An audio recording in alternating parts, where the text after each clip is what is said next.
எல்லோரும் நல்லா இருக்கீங்களா? எல்லாருக்கும் வணக்கம். இன்றைக்கி என்னுடைய பகல் உணவுன்னு வச்சுக்கலாம். ஏன்னா காலை மதியம் எல்லாத்துக்கும் சேர்ந்து ஒரு தடவை எடுக்கிறது தான். அப்புறம் நைட்டு தான் சாப்பிட போகிறோம் இன்றைக்கி. அதனால் இப்போ காலையில் என்ன பண்ணியிருக்கிறேன் அப்படின்னா, சப்பாத்தி போட்டாச்சு. 2 சப்பாத்தி போட்டு வச்சுருக்கிறேன். சப்பாத்தி, அதுக்கப்புறமா அரைக்கீரையில் பொரியல் பண்ணியாச்சு. இன்றைக்கி நல்லா வெங்காயம் நிறையா போட்டு தாளித்து காஞ்ச மிளகாய் கிள்ளி போட்டு அதில் வெறும் கீரையை மட்டும் வச்சு அப்படியே நல்லா வதக்கி விட்டு பெரட்டி எடுத்துருக்கிறேன். அதில் உப்பு மட்டும்தான் போட்டிருக்கிறேன். காஞ்ச மிளகாய் 1 மட்டும் கிள்ளி போட்டு நம்ம இன்றைக்கி இந்த பொரியல் பண்ணியாச்சு. சப்பாத்திக்கு சேர்த்து வச்சு நம்ம இன்றைக்கி வந்து சாப்பிட போகிறோம். ரொம்பவே சூப்பராக இருக்கும்.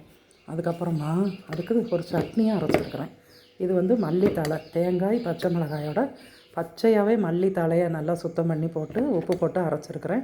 வேறு எதுவுமே வதக்க இந்த மாதிரியெல்லாம் வேண்டாம். எனக்கு மல்லி ஃப்ளேவர் பிடிக்கும், ஏற்கனவே சொல்லியிருக்கிறேன். அதனால் இதை இந்த சப்பாத்திக்கு வச்சு நம்ம ஒரு சைடிஷாக இப்படி வச்சு சட்னியும் அந்த கீரை பொரியலும் சேர்ந்து சாப்பிடலாம். அதோட 1 கப்பு வந்து நம்ம இன்றைக்கி வரகு கஞ்சி எடுத்துக்கலாம். சாமை கஞ்சி, சாமையில் கஞ்சி வச்சாச்சு. இது வந்து நல்லா ஆறிடுச்சு.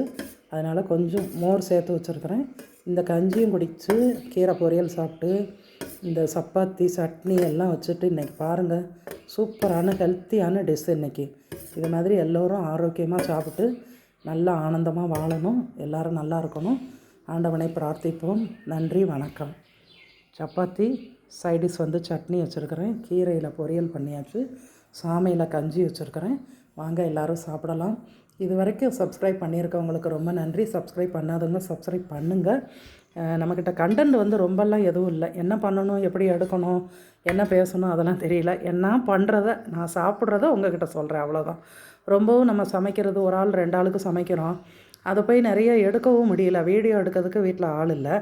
அப்போ நம்மளால் முடிஞ்சதை நம்ம ஏதோ பண்ணுறோம், அவ்வளோதான். இவ்வளோ சப்ஸ்கிரைபர் இருக்கிறதுக்கு, இவ்வளோ லைக் விழுகிறதுக்கு, இவ்வளவு வியூவர்ஸ் இருக்கிறதுக்கு எனக்கு ரொம்பவே மகிழ்ச்சியாக இருக்குது. வேறு ஒன்றுமே நான் எதிர்பார்க்கல. இது போதும் எனக்கு. இது போதும். பார்க்குறவங்க லைக் மட்டும் கொடுங்க. பார்த்தீங்கிறத புரிஞ்சுக்கிடுவேன். பார்த்தும் பார்க்காம இருக்கீங்களா, பார்க்காம இருந்துக்கிட்டு பார்த்த மாதிரி இருக்கீங்களா, எனக்கு ஒன்றுமே தெரியல. சில பேர் வந்து வாட்ஸ்அப்பில் வந்து கேள்விகள் கேட்குறாங்க. இது எப்படி பண்ணீங்க, இது என்ன செய்யும், அப்படிலாம் சில பேர் கேட்குறாங்க. அது ரொம்ப ஃப்ரெண்ட்லியாக உள்ளவங்க, ரொம்ப தெரிஞ்சவங்க, நெய்பர்ஸு, ஃப்ரெண்ட்ஸு சர்க்கிளில். அதை வந்து யூடியூப்பில் கேட்டால் மற்றவங்களுக்கும் அது நல்லா புரியும். அவ்வளோதான், வேறு ஒன்றுமே இல்லை. ரொம்ப நன்றி, வணக்கம். இது வரைக்கும் பார்த்துக்கிட்டு இருக்கவங்களுக்கு நன்றி. இனி பார்க்க போகிறவங்களுக்கு நன்றி. வணக்கம், வணக்கம், வணக்கம். சாமை கஞ்சி, வரகு கஞ்சி, குதிரைவாளி கஞ்சி, இதில் ஏதாவது ஒன்று டெய்லி வச்சு இந்த மாதிரி ஒரே 1 கிளாஸ் அளவுக்கு மட்டும் சாப்பிட்டு மட்டும் நீங்கள் பாருங்கள். உங்கள் உடம்பு எப்படி இருக்குன்னு நீங்கள் சொல்வீங்க. எல்லோரும் எடுத்து பயனடைங்க. நன்றி, வணக்கம்.